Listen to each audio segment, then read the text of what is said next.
João capítulo 1, verso 6 diz assim: Num dia em que os filhos de Deus vieram apresentar-se diante do Senhor, veio também Satanás entre eles. E aqui na minha tradução, Satanás está com letra maiúscula, indicando o nome próprio. Mas aqui está errado. Lembra que eu falei que antes de nome próprio não tem artigo? Ali, mesmo que você não saiba hebraico, você consegue perceber que a diferença entre as duas palavras escritas de vermelho é que a segunda está com uma letra a mais em relação à primeira. Na primeira está escrito Satan, Satanás, nome próprio. A segunda está Ha-Satan, o Satanás, então não pode ser nome próprio. E quando eu leio isso aqui em hebraico, diz assim: quando os filhos de Deus vieram apresentar-se perante o Senhor, veio também Satanás, Gam Ha-Satan. Então não é nome próprio, é título, cargo. Ele apresentou-se perante Deus como Satanás. E o que é Satanás no direito do Antigo Oriente Médio? Advogado de acusação. E quem é o advogado de acusação? Não é um profissional que eu contrato, mas sou eu mesmo, enquanto prejudicado, enquanto lesado. Então, se ele apresenta perante de Deus como Satanás, ele está se apresentando como um prejudicado. E alguém pode falar assim: Rodrigo, o que ele foi fazer diante de Deus? É interessante que por causa da novela Gênesis, muitas perguntas estão saltando na internet por aí. E eu quero até abrir um parênteses para dizer uma coisa que está me deixando muito feliz. Muita gente fala assim: Rodrigo, por que você está com o seu nome associado se você tem coisa na novela que eu sei que como adventista você não concorda? Por exemplo, o Satanás expulso do céu, caindo e matando os dinossauros. Sabe por quê? Porque graças àquela cena, você foi para a internet saber que ideia é aquela. É interessante que a Rede Globo, na mesma época que a novela foi lançada, lançou Big Brother Brasil. Mas pela primeira vez, milhões de pessoas no Brasil não amanheceram comentando sobre a casa do Big Brother. Amanheceram comentando sobre o livro do Gênesis. Tá, mas tem coisa lá que a gente não concorda. Você tem um ótimo motivo para apresentar as razões porque você não concorda. Olha que interessante, tem um monte de gente agora falando assim: olha, os erros da novela. Que ótimo, o pessoal agora está assistindo e está indo à Bíblia. Voltou para a Bíblia. Se Paulo pôde usar o Deus desconhecido de Atenas como pauta para poder lançar, por que eu não posso começar por aquilo ali? Não é para substituir a Bíblia. Mas olha que interessante, por que você, ao invés de reclamar, não aproveita a oportunidade? Eu não assisto novela. Amém, tudo bem.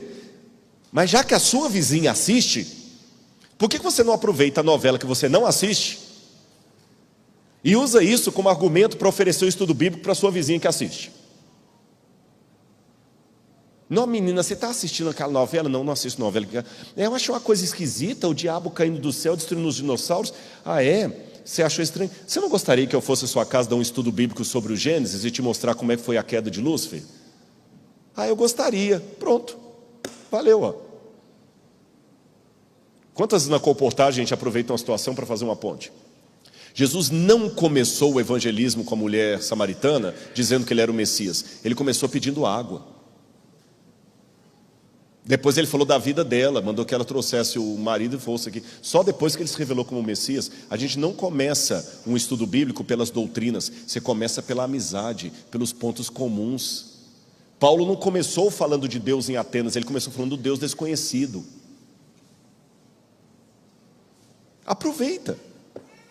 Faça do limão uma limonada, faça do coco uma cocada. E eu vou aproveitar isso aqui agora. Já que um monte de gente perguntou daquela ideia de Lúcifer caindo do céu, veio a pergunta e a oportunidade para eu responder: quando, afinal de contas, Lúcifer caiu do céu? E eu vou responder para você em casa agora.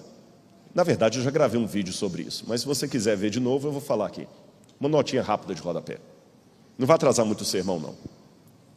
Quando você vai a Apocalipse capítulo 12, lá descreve a expulsão de Satanás do céu. Aliás, lembra que eu falei que ele foi adquirindo apelidos ao longo do tempo? Satanás não é o único apelido dele. Ele tem um outro apelido, diabo. E de onde vem a palavra diabo? Em grego, a preposição dia significa através de. Diálogo, através da palavra. Dialética, através do argumento. Diáspora, semente lançada através dele. Diapasão, som através de. Diarreia, que corre através de. É grego.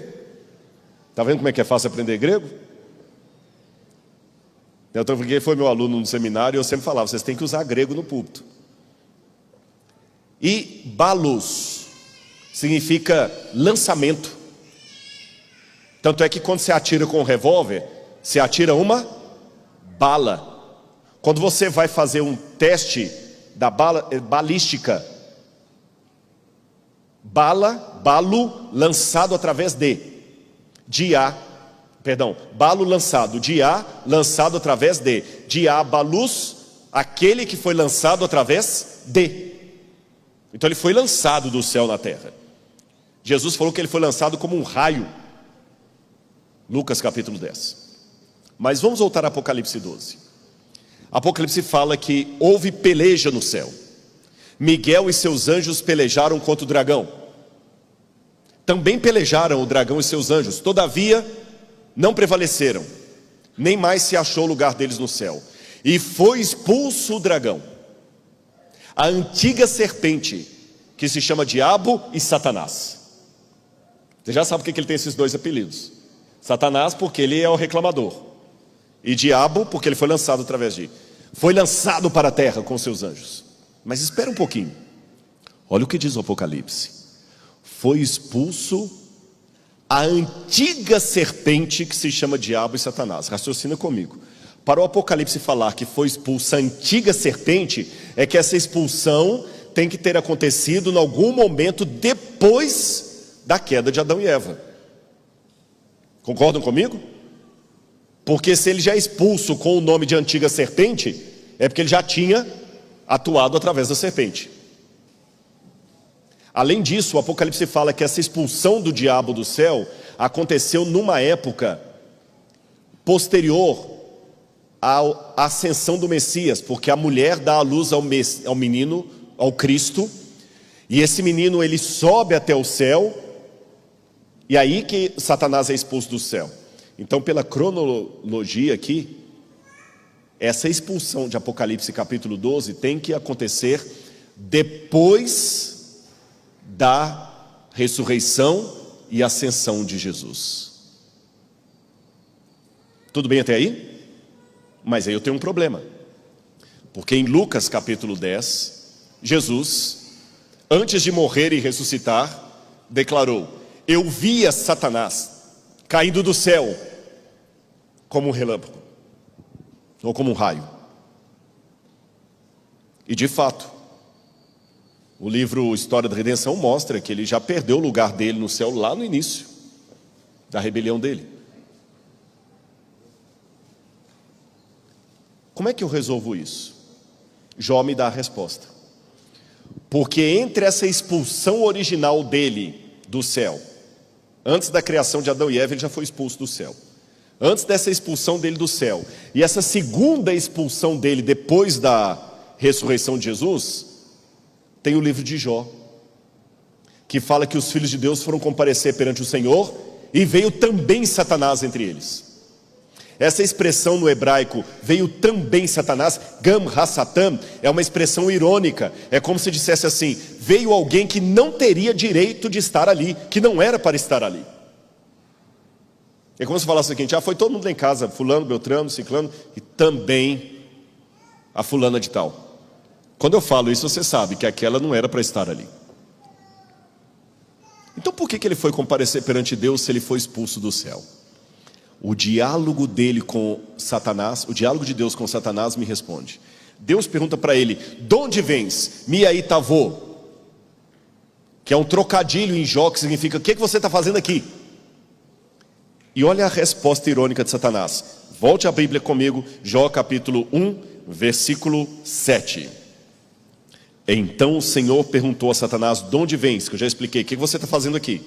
Satanás respondeu ao Senhor: de rodear a terra e passear por ela. Esse passear pela terra não significa um passeio como uma família que nas férias vão para a Disney com os filhos. Não é passeio no Hop Hari. Não é que o diabo chegou assim: eu estava lá passeando na terra, não tinha o que fazer, passei e vim aqui. Não, a Bíblia tem expressões idiomáticas. Passear por significa em hebraico o ato de um monarca de andar pelo seu reino, confirmando que ninguém se opõe à sua autoridade. Vou dar 2 exemplos bíblicos. Davi passeava pelo seu palácio quando viu Batseba tomando banho. Quando Adão e Eva caem em pecado, o livro do Gênesis diz: passeava Deus pelo jardim do Éden na viração do dia, quando perguntou a Adão: onde estás? Passeava Deus. Então esse passeava não é passeio de férias. O que é que o diabo está falando para Deus quando ele declara: passeei pela terra e rodeei por ela? Esse é o meu reino, ninguém se opõe a mim. E ele tinha uma razão legal. Eu aprendi uma coisa sem ser advogado: há muitas demandas que não são morais, porém são legais. Moral e legal não são sinônimos perfeitos. Eu tenho certeza que muitos juízes que talvez estejam me assistindo, eles deram às vezes veredictos que eles mesmos não concordavam. O sujeito matou o pai e a mãe com requintes de crueldade, foi preso, e no dia dos pais ele tem a saidinha de dia dos pais. Que coisa mais imoral do que essa? Mas é legal. Por mim ele apodrecia na cadeia, mas enquanto juiz eu só posso dar no máximo 20 anos para ele, que ele pode cumprir parte em liberdade ainda. Há coisas que são imorais, porém legais. O diabo não tinha o direito moral de ir ao céu, mas ele tinha o direito legal. Porque quando Adão e Eva comeram daquele fruto, eles entregaram o planeta de mão beijada para o diabo. Por isso que quando os filhos de Deus vão comparecer perante o Senhor, o diabo, mesmo tendo sido expulso lá atrás, ele vai. E Deus pergunta: você já viu meu servo Jó? Tem alguém que se opõe a você? E o diabo fala: não, mas espera aí, não, calma lá, ele se opõe porque eu sou o compra. E Deus falou: não é bem assim. E por amor a todos os outros que estavam vendo aquela cena, Deus teve que permitir Satanás tirar a paz de Jó, porque Jó era a evidência jurídica que Deus precisava naquele momento. O diabo não pode se arvorar o Deus desse mundo enquanto houver uma pessoa que se opõe a ele, mesmo em pecado. Porque se Cristo veio morrer pelos pecadores, a salvação não pode ser obrigatória.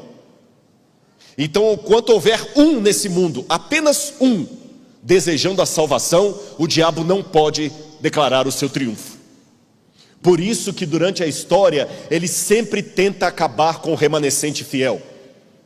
E quando a porta da graça se fechar, Deus não permitirá martírio de ninguém, porque se os 144 mil morrem, não haverá novas conversões, o mundo inteiro estará nas mãos do diabo. Você já parou para pensar que no seu evangelismo você pode ganhar pessoas e anjos para Deus? Porque o testemunho de Jó fez com que muitos vissem o caráter de Deus. A gente fala de dar estudo bíblico para ser humano, Jó deu estudo bíblico para anjos. E Jó começa a sofrer tudo. Agora, eu quero só antecipar aqui para a parte final as respostas de Deus. Deus vai aparecer para responder a Jó lá no capítulo 38. Abra a Bíblia comigo em Jó 38. Eu vou ler o verso 1. Então, do meio de um redemoinho, o Senhor respondeu a Jó e disse: quem é este que obscurece os meus planos com palavras sem conhecimento? Cinja os lombos como homem, pois eu lhe farei perguntas e você me responderá. Essa expressão idiomática, cinja os lombos, é o seguinte: as pessoas quando iam viajar, eles pegavam todos os apetrechos de viagem e colocavam amarrados na cintura. Ou quando eles trabalhavam com aquelas túnicas maiores, no campo, qualquer coisa, ele pegava a túnica e rodava aqui tipo um fraldão e amarrava aqui nos rins mesmo, porque se você precisasse correr ficava mais fácil. Então cingir os lombos ou amarrar os rins é uma expressão idiomática para vamos viajar. É como falar o seguinte: arruma as malas. E a forma como Deus aparece para Jó, gente, ela é icônica. Eu sei que para o nosso estilo de humor não parece engraçado, mas para o típico humor do Antigo Oriente Médio, foi uma cena muito pitoresca e engraçada. Deus aparecer num redemoinho seria mais ou menos como se o Todo-Poderoso chegasse agora numa lambreta, daquelas lambretas dos anos 60, e quebrasse o clima pesado da história com um ar de graça. E falasse assim: Jó, quem está questionando aí quem sou eu? Ah, é você, né? Monta na minha garupa, que eu quero dar uma carona para você e quero te fazer umas perguntas. Sabe o pai que fala com o filho assim: olha, entra no meu carro, vamos sair, vamos dar uma volta que eu quero conversar com você. E Jó, tímido, monta na garupa de Deus. E Deus começa a mostrar para Jó todas as grandezas do universo. E fazendo perguntas: onde é que você estava quando eu criei a neve? Quando eu liguei os 7 estrelas e o Orion? Onde é que você estava quando eu fiz isso, quando eu fiz aquilo? E Jó ficou assustado diante da grandeza de Deus e emudecido diante do fato mais óbvio, que você não deve discutir com um especialista. E isso aqui eu digo de carteirinha, não porque eu seja especialista em alguma coisa, mas é que pelo fato de me tornar especialista em alguma coisa, eu descobri o tanto de coisa que eu não sei. Acho que até um ato inconsciente, toda hora que eu falei do direito, eu olhei para você, porque eu sei que eu não sou da área, eu posso falar uma besteira.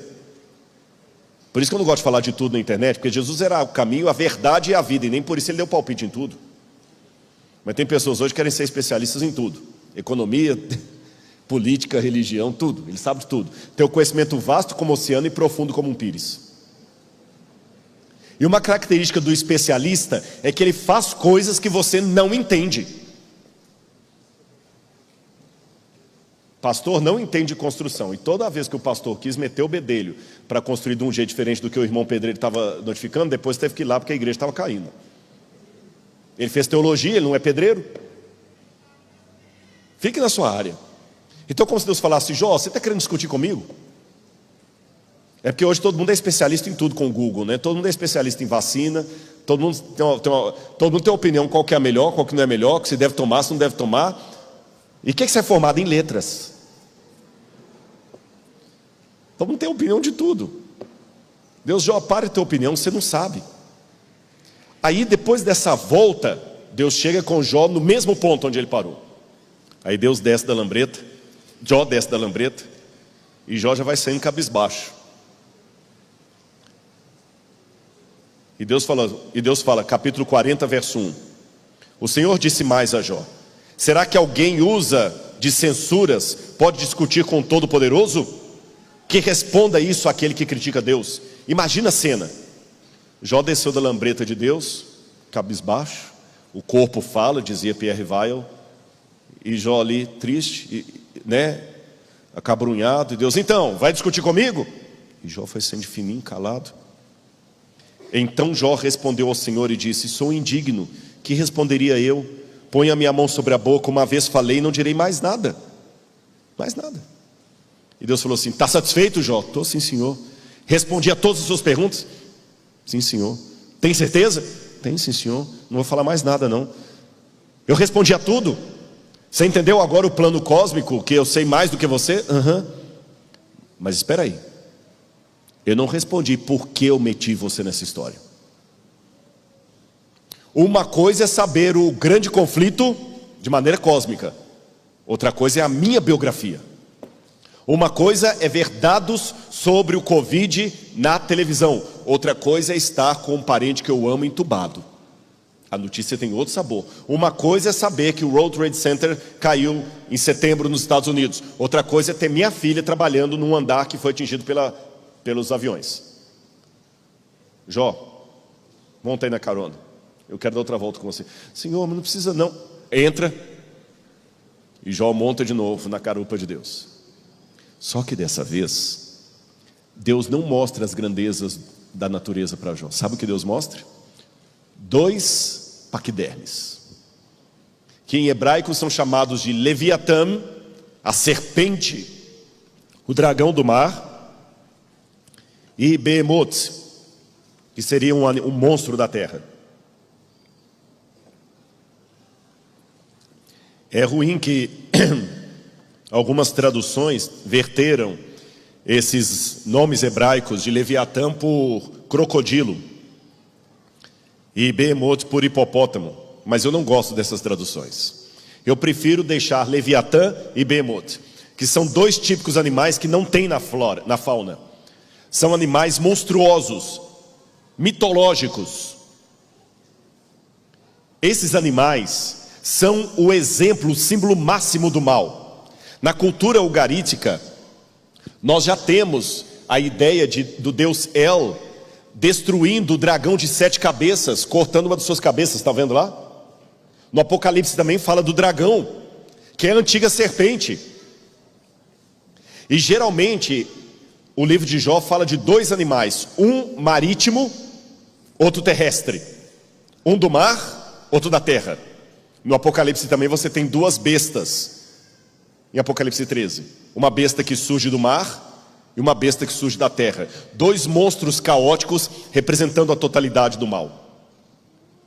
E no livro de Jó, Deus começa a lutar, e a própria pergunta de Deus e reação de Jó dá a entender que Deus tem até alguma dificuldade com aqueles animais. Aí Jó, será que você consegue pescar o Leviatã com o anzol? E o Behemoth? E o Jó, que na primeira carona ficou só estarrecido com a grandeza da natureza, agora ele estava apavorado de medo. Eu imagino o Jó querendo até se esconder atrás de Deus, enquanto Deus duela com aqueles animais ali. E quando Deus termina aquela batalha, eu imagino Deus terminando até sôfrego. Entra, Jó, vamos voltar.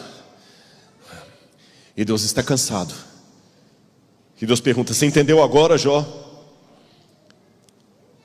Aí Jó responde, bem sei que tudo podes. Jó 42, verso 2. E nenhum dos teus planos pode ser frustrado. Tu perguntaste, quem é este que sem conhecimento encobre os meus planos? Na verdade, eu falei do que eu não entendia, coisas que são maravilhosas demais para mim. Dessas coisas eu não conhecia. Disseste, escuta porque eu vou te falar. Farei perguntas e você me responderá. Eu te conhecia, Senhor, só de ouvir, mas agora os meus olhos te contemplam. No hebraico, na poesia de Jó, esse agora os meus olhos te contemplam, sabe o que dá a entender? Deus se fez pequeno demais e Jó pôde olhar para ele.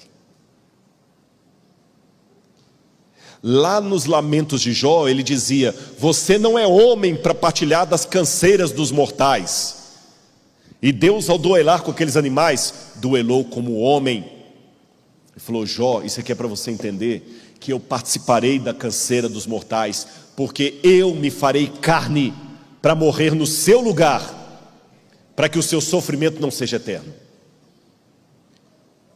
Eu luto com esses animais, e eu me machuco também, Jó. Eu me machuco, e muito. É o que Paulo fala, que para mim é uma das teologias mais lindas de Paulo, o esvaziamento de Cristo, que se fez carne e habitou no meio de nós. E antes que você se assuste com o que eu vou declarar, eu digo para você, Deus não luta com o diabo como Deus. Rodrigo, isso é blasfêmia. Sabe por que não é? Simples. Se Deus lutasse com o diabo como Deus, não teria luta, teria massacre. E quando eu fiz menção de Ellen White aqui, o título da obra é O Grande Conflito, não O Grande Massacre. Você acha que se Deus lutasse com o diabo como Deus, teria luta? Teria. Existe uma luta real entre Mike Tyson e essa bebezinha que está aqui? Não. Só o fato de ter um grande conflito entre o bem e o mal é que o bem não está usando todas as suas armas. Deus está vencendo o diabo com o seu caráter mais do que com o seu poder. Porque é fácil ser Deus enquanto Deus. Difícil é continuar sendo Deus com limitações. E ele assumiu, ele não perdeu a divindade dele, Jesus não perdeu nada, mas ele assumiu limitações quando veio morrer no nosso lugar.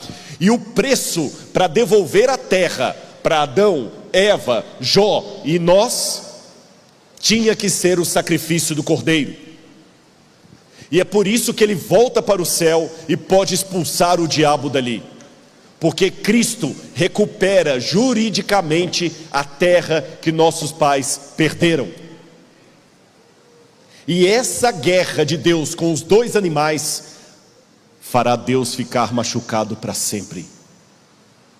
Sabe por quê? Porque Cristo ficará por toda a eternidade preso a um corpo humano, com as marcas da crucifixão. Por isso que no Apocalipse, quando João vê Jesus no trono do Pai, ele vê Jesus como um cordeiro degolado. No corpo glorificado de Jesus, tocado por Tomé, ainda está a marca da cruz. Ou seja, aquela dor que você tem, aquela cicatriz, tem data de validade. A dele será eterna. Quando perguntam para Jó, onde está o meu pai? Eu digo, está no mesmo lugar que estava quando Jesus morria na cruz do Calvário. Quando perguntam por que Deus permitiu o mal no universo, eu pergunto em retorno, quem pagou o maior preço? Foi Deus. Porque todos os demais terão sofrimento limitado, o dele vai ser perpétuo, o machucado para sempre. E aí, você que está me ouvindo em casa, já parou para pensar que Jesus ficará por toda a eternidade preso a um corpo humano? Paulo diz que nós, quando formos glorificados, teremos um corpo semelhante ao de sua glória. Como é que eu posso ter uma glória semelhante a Deus? Eu não tenho como ser Deus, mas Deus tem como ser um homem, um ser humano glorificado.